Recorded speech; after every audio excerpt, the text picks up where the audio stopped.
امریکہ نے ایران کے خلاف جنگ کا حصہ بننے کے لیے تیاریاں شروع کر دی ہیں۔ امریکی صدر نے ایک جانب ایران کو غیر مشروط سرنڈر کی دھمکی دے دی تو دوسری طرف امریکی نائب صدر نے ایران کے خلاف مزید اقدامات کے فیصلوں کا عندیہ دے دیا۔ وائٹ ہاؤس میں امریکی قومی سلامتی کے مشیروں کی بیٹھک کے بعد امریکی اور اسرائیلی میڈیا کی جانب سے امریکہ کی شمولیت یقینی قرار دی جا رہی ہے۔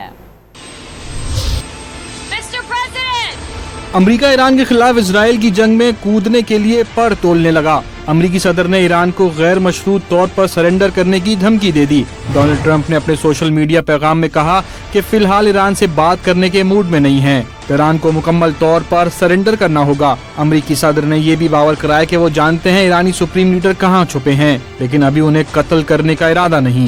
امریکی صدر ڈونلڈ ٹرمپ نے ایران پر اسرائیلی حملوں میں امریکہ کے شامل ہونے کا عندیہ دے دیا۔ امریکہ کے نائب صدر جے ڈی وینس نے کہا کہ صدر ٹرمپ یورینیم افزودگی روکنے کے لیے ممکنہ طور پر ایران کے خلاف مزید اقدامات کا فیصلہ کر سکتے ہیں۔ ادھر وائٹ ہاؤس میں امریکی قومی سلامتی مشیروں نے سر جوڑ لیے ہیں۔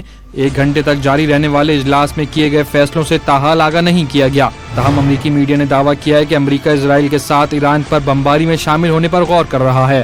اسی دوران مشرق وسطی میں امریکی مفادات کی نگرانی کے لیے مزید جنگی جہاز بھجوا دیے گئے ہیں۔ اجلاس کے بعد امریکی صدر نے اسرائیلی وزیر اعظم سے رابطہ کر کے انہیں اپنے فیصلوں سے آگاہ کیا۔ اسرائیلی میڈیا کے مطابق اگر امریکہ نے اسرائیل کے ساتھ جنگ میں شمولیت اختیار کی تو یہ محض علامتی نہیں ہوگی، بلکہ اہم آپریشن ہوگا جس کا بنیادی ہدف فردوں میں یورینیم افزودگی پلانٹ تباہ کرنا ہوگا۔